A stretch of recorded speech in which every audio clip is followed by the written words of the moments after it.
होली की रात सभी भाई बहनें, समझो किसी को शारीरिक आर्थिक कोई तकलीफ नहीं है, तो वो लोग अपनी भक्ति बढ़ाने के लिए भी होली की रात चंद्रमा में भगवान विष्णु, लक्ष्मी और सूर्य भगवान की भावना करके अर्घ्य दें। दूध जल मिलाकर खीर का भोग लगाएं और जब करेंगे मेरी भक्ति बढ़े, मेरी उपासना बढ़े, मुझे इसी जन्म में भगवत प्राप्ति हो। और जिनके घर में कोई तकलीफ है वो तकलीफ मिटाने का संकल्प करो। घर में दुख शोक न हो, अगर है तो होली की रात चंद्रमा को खीर का भोग लगाओ और ओम विष्णवे नमः, ओम विष्णवे नमः, ओम विष्णवे नमः बोलें थोड़ी देर चंद्रमा की तरफ हाथ जोड़कर।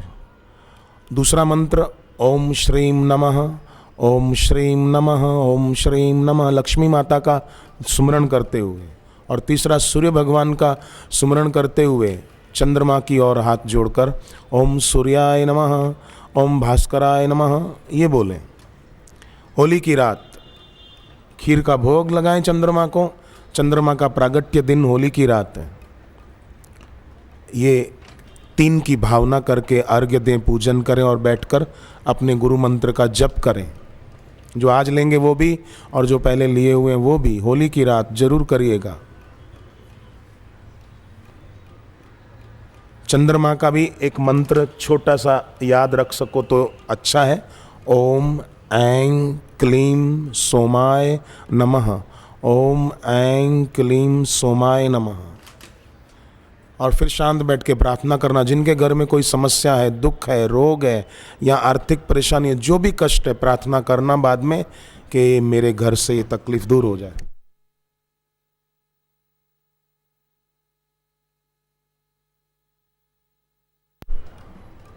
तो ये जरूर कीजिए आप, इससे बहुत फायदे होते हैं। शास्त्रों में इसकी बहुत महिमा है। भागवत में भगवान कृष्ण ने कहा है यात्रा बलि विधानम च सर्व वार्षिक पर्वसु। वर्ष में जितने हमारे सनातन धर्म के पर्व हैं वो हमें बहुत आनंद से, उत्साह से मनाने चाहिए। दिवाली आती है, नए कपड़े पहन लेते हैं, मिठाई खा लेते हैं, खिला लेते हैं, घूमने फिरने निकल जाते हैं। पर दिवाली के दिन जप करने का भी विधान है। खाली मिठाई खाने का ही नहीं है, नए कपड़े पहनने का ही नहीं है। लोग पर्व मतलब बस नए कपड़े सिलवाओ, पहनो, घूमो फिरो, मजा करो, पर जप तप का भी पर्व है। होली की रात ये जप करना चाहिए ताकि हमारे घर में से दुख, अशांति, दरिद्रता, रोग, शोक दूर हो। इसमें मेहनत क्या पड़ेगी बोलो? खीर बनाने में खर्च क्या होगा? दूध तो घर पे रोज आता है, चावल घर पे होते ही हैं। दूध और चावल की खीर बनाओ, चंद्रमा को भोग लगाओ, खुद भी प्रसाद खाओ।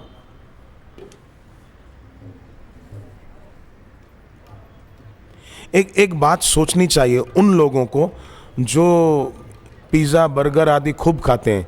क्या भगवान को पिज़्ज़ा और बर्गर का भोग लगा सकते हैं? खीर का भोग लगा सकते हैं, हलवे का, देसी घी का हलवा बनाकर उसका भोग लगा सकते हैं, पर चलो होटल से बर्गर लेके आओ, भोग लगाओ,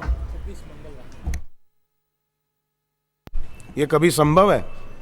पेप्सी का भोग लगा सकते हैं, गंगा जल रख सकते हैं, कोका कोला का भोग लगाएंगे? आओ भोग लगाओ मेरे मोहन, शबरी के बेर सुदामा के तांदुल, तो हमारा बर्गर नहीं, ऐसा नहीं होता है। गंगा जल रखेंगे हम या शुद्ध जल रखेंगे, तुलसी का पत्ता रखेंगे, उसमें तंबाकू का पत्ता नहीं रख सकते हैं, तुलसी का पत्ता रखेंगे। तो इतना ही देखें ना, हम जो चीज ईश्वर को भोग नहीं लगा सकते वो हम भी न खाएं, इससे भी फायदा हो सकता है। जो ईश्वर को हम भोग नहीं लगा सकते वो हम भी न खाएं। पान मसाले का भोग लगेगा ईश्वर को? नहीं लगेगा। तो वो चीज अगर कोई खाता है, जाते समय गटर में डाल दे कि आज के बाद नहीं खाएंगे। और भगवत गीता रोज पढ़ेंगे, सुबह उठकर अखबारें हाथ में नहीं उठाएंगे, हनुमान चालीसा हाथ में लेंगे, गुरु गीता हाथ में लेंगे, भगवत गीता हाथ में लेंगे, इससे लाभ होगा। लाभ राम सुमिरन बड़ो, बड़ी बिसारे हानि। व्यापार में किसी को नुकसान हो जाए तो कितनी चिंता होती है आदमी को कि मेरे को घाटा हो गया 5 लाख रुपए का, 10 लाख रुपए का। एक आदमी तो अपने गुरुजी, उसके गुरुजी आने वाले थे तो एयरपोर्ट गया लेने, बापूजी को नहीं, कोई और महात्मा को।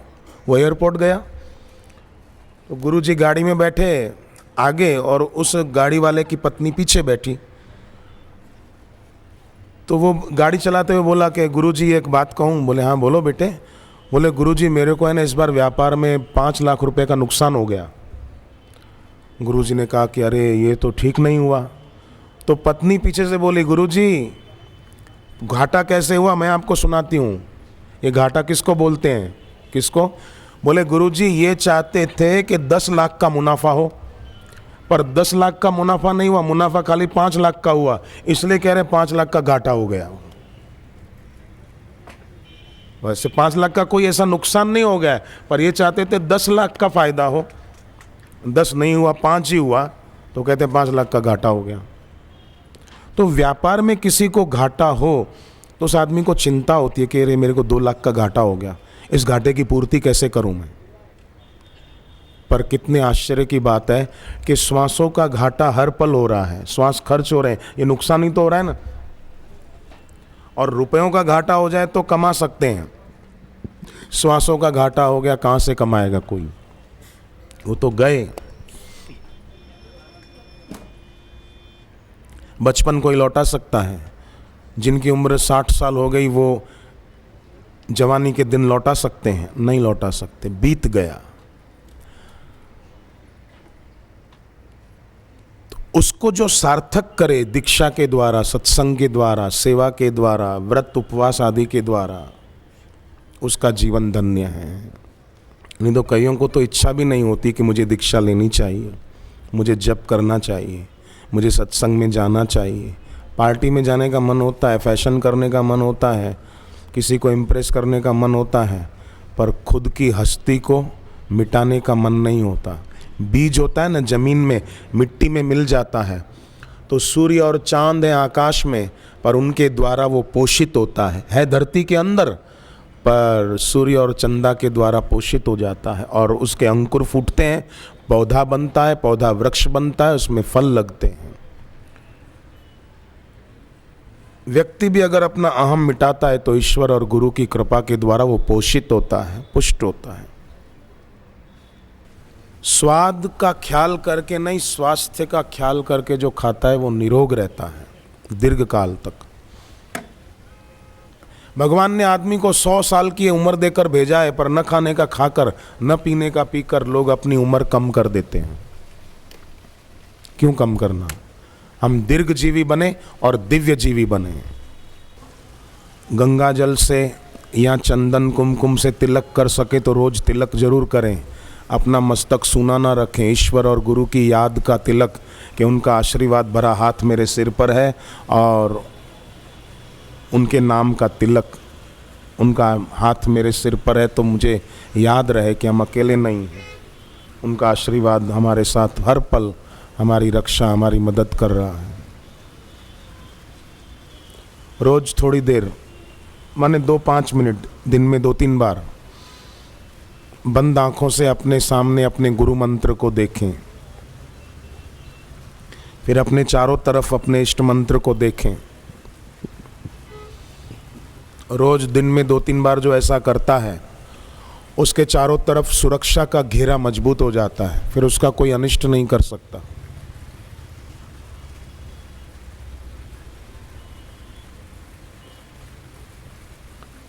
क्योंकि गुरु मंत्र कोई साधारण अक्षर नहीं होता है।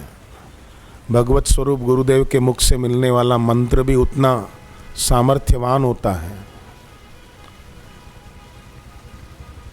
आदर से जप करने वाला चाहिए। 27 नक्षत्र होते हैं, एक नक्षत्र के 4 चरण, 27 चौक 108, 108 अक्षरों में सबके नाम आ गए। ग से, किसी का नाम स से शुरू होता है, र से, ज, घ आदि ऐसे नाम होते हैं ना। घनश्याम है, किसी का नाम गोपाल है, किसी का नाम ऐसे रमेश है, महेश है। तो ये 108 अक्षरों के अंदर ही नाम आते हैं। तो अगर 27 नक्षत्र के 4 चरण 108 चरण 108 दाने की माला लेकर जो जप करता है, 27 नक्षत्रों के स्वामी उसको वरदानों से भर देते हैं। माला में 108 दाने इसलिए रखे गए हैं। मैं आपको बाद में हो सका तो बताऊंगा 27 नक्षत्र और उनके स्वामी कौन कौन से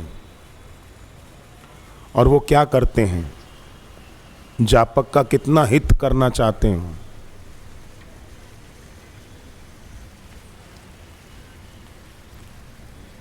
जप करने वाला पक्का हो, अपना जप कभी छोड़े नहीं। प्रहलाद जी को इतने कष्ट आए हिरण्याकश्यपों की तरफ से, फिर भी उसने कभी जप नहीं छोड़ा। विपत्ति आने पर जो जप छोड़ दे, ये तो ऐसा हुआ कि बीमारी आई और दवाई छोड़ दी।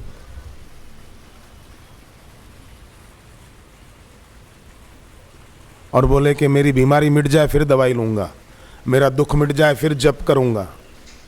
नहीं, बीमारी है दवाई लेंगे नियमित तो बीमारी मिटेगी। तुलसीदास जी ने रामचरितमानस में कहा है, जोग जुगुति तप मंत्र प्रभाव फल ही तब ही जब करिए दुराव। अपने तक ही रखा जाए।